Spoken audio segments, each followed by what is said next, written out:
Et puis, makamana Nabucodonosor voyez qu'on poser la question. Si quand on répondre, on peut nous poser la question.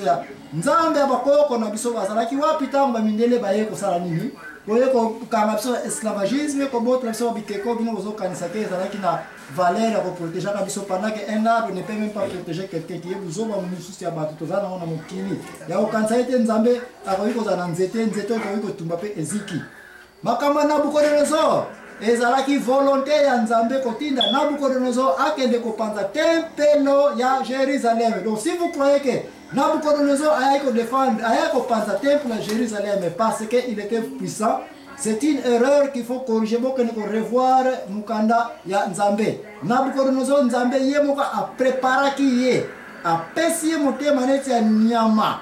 Oyo muto akoyiko yokela muninga na mawate quand il est puni. Pourquoi? Parce que Israël était vu ba irrégularité et les kaki mingi balinga isu ressemble à Nzambe te yamwana Nzambe même. Je profite à vous dire que c'est à partir de celle-là alors que te malamu kutuko makambo na sali na bino ba Israël. Ce qui na sala na ba bipaya bikolo mususu. Ces gens allaient même me croire, ils allaient même me suivre comparé na bino ba na laxi bino Égypte na bimisi bino na esclavagisme. Ba miracle en plein désert. Je vous ai protégé. Na nini mona pesi bino te Israël.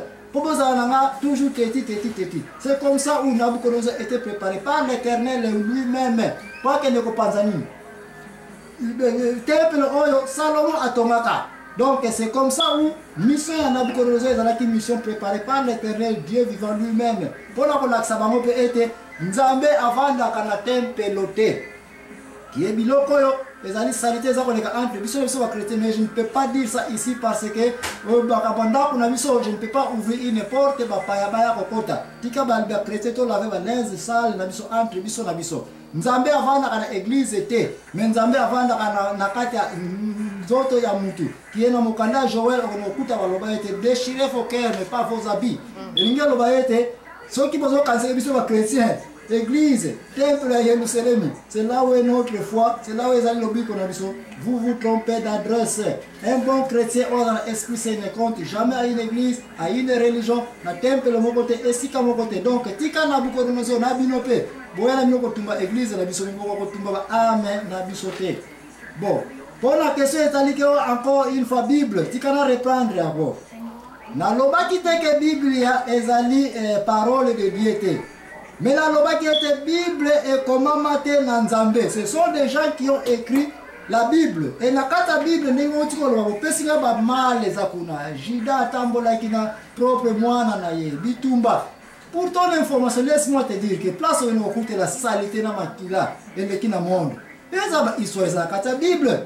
Mais il faut aussi savoir pourquoi Babylone est permissible que comme la Bible na biso. C'est parce que vous avez bakoko na biso basale laki. Tika buzoba ya mama ina mona yango. Tika eza la polele. Salomon basi aswaki. Tika na apprendre que polygamie et futa kate. Tika na apprendre que roi David ozo mwasi abatu. Ko bumusu ko bomusa soda abatu. Il avait payé pour ngaite buzoba wana na sala nini. Na tel suma kolete. Voilà valeur ya Bible. Bible ezali kitalatala. Otala mabe. Pota makolona yona basarte wana nyonso te. Otala malamu polanda yango. Potala indication place ni bat baye kolaki polanda yango. Bible c'est une collection de livres. Il y a des poèmes, il y a des lyriques, il y a des chansons, il y a des lettres. Ba lettres msoza comme on wana porta makomaka yango. Rien à voir que ça sera une Bible. Lettre Paul a communiqué pas ya Philémon. Et le connaissez wana. Il n'a qu'une seule recommandation. Boy, na yo azako yamba biso tanto ko epa na yo Philémon azako lambe na biso wana. Oh, na yena Rome awa na sali nini? Na kutie awa. Mais merci Nzambe que a komi pe ko sambe la ko moko na biso. Yango na yo Philémon, je te recommande nani? Tertullus. Azoma kuna epa na yo. Pas comme boy dans le passé, mais maintenant comme l'un de nous.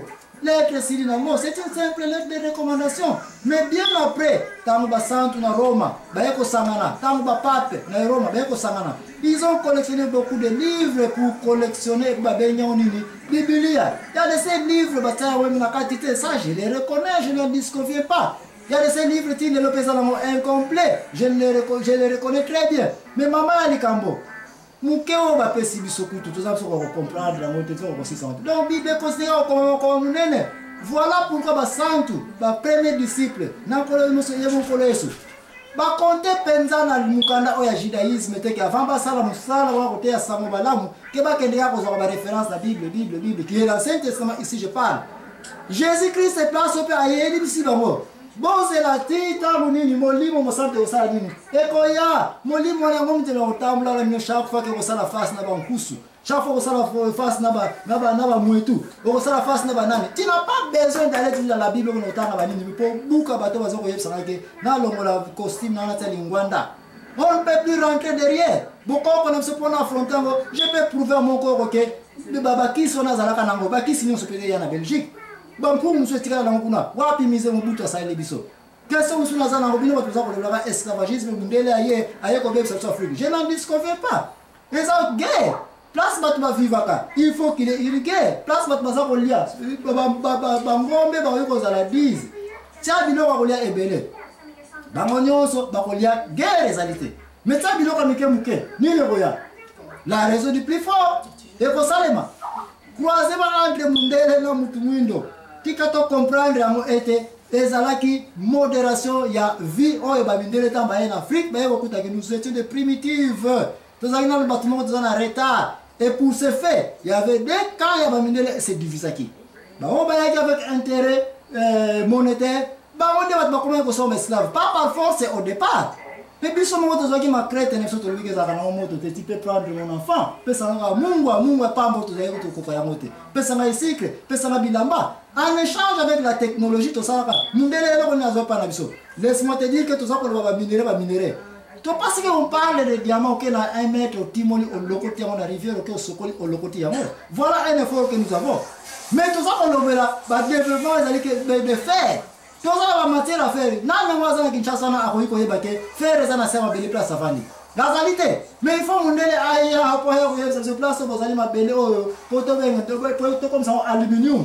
Pas on va électrochimie ba oui qui ne peut pas obimisa mabele comme ça ebende avec biloko bonko ko na biso oya niveau moko très minime.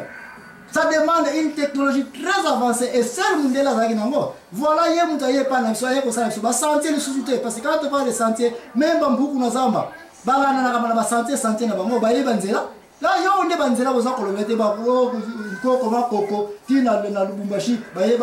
ça, ce sont des sentiers qu'ils avaient. Ici, on parle de route, on parle de chemin de fer.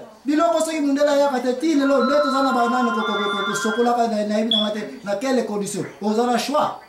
Il y a accepter ma condition ou bien accepter que tu tika, naï, namundele, ayélinga développement, tout continuer de travailler ensemble. Il y a place où et côte Singapour na yana makamaboko qui est modérateur azoko kapenza ko contrôler programme au te pour bossa na été to bandaki na makamaboko question na zana yango tanya mundele avant ayana Congo il y avait une certaine culture to zalaka na yango ta mundele aye to se mélanger na culture ya mundele développement salemi indépendance ko salema mutumoendo aye ko senga ete tikana na la indépendance na niveau yetu 17 pays bazui indépendance na cinquantenaire oyo entre autres ba mbutu tsaba na 4 génération oyo ba cinquantenaire oyo na biloko ya mundele ayela kibiso otra ko condamner mundele na mundele akei atikeli biso cinquantenaire oyo dites-moi période nini ezali kitoko et période nini nango ezalaki sinon que dans les années 60 wana mundele avant que il y avait des trains qui quittaient Matadi Kinshasa na 8h et Longwe na 16h na pokwa okukuta ezala Kinshasa na cinquantenaire boko yebsanga qu'est-ce que nous avons fait sans la présence ya mundele Afrique du Sud ya moyo et uti kozwa indépendance kala mingi te ba maneso bandele bazali ils ont eu des conseils ya kokena buzoba ya bale cinquantenaire o ya batwa bengana mundela zonge panda monko ba batika ko contrôler Afrique qui est ba berisi yango ou bien on continue pour travailler na ba vindele boko yebsanga quelle est la bonne décision Afrique du Sud azul ya ko chasser mundela zonge panda ndeni sur salon na Congo ou bien il y a un profit quelque part entre mundela mwindo va continuer pour travailler qui est philosophie na bina ngona za ko buka parce que vous trompez la jeunesse congolaise la jeunesse africaine que bazonga la mangwanda o ya kala ko ba buka su moka pour 50 ans. Il y a souka na koyeb sabino parce que bolingi ba preuve tangible il y a trop de théories na bakamboza ko yana otika ngala ke na pratique boko yeb sana Éthiopie mundele na coloniser Éthiopie ça va dire coloniser te ma question est celle-ci Pourquoi Éthiopie, depuis son existence, Mundele a niati à monter, a dominé à monter, a colonisé à monter, qui est un besoin de 14 ans à la position et que Mundele se va à déranger du sauté. Il y a une différence entre l'Éthiopie et le Congo. Quelle est la différence qui est là? Avant qu'on réfléchisse à la formule, de 7 pages où est-ce qu'il y a bateau à répondre, parce que je vais vous parce que n'a pas si on peut souffler.